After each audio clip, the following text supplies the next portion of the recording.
بسم الله الرحمن الرحيم آمن الرسول بما أنزل إليه من ربه والمؤمنون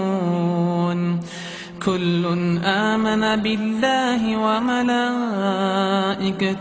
وكتبه ورسله لا نفرق بين أحد من رسله وقالوا سمعنا وأطعنا غفرانك ربنا وإليك المصير لا يكلف الله نفسا إلا وسعها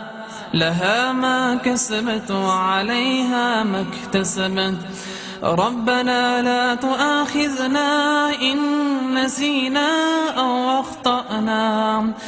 ربنا ولا تحمل علينا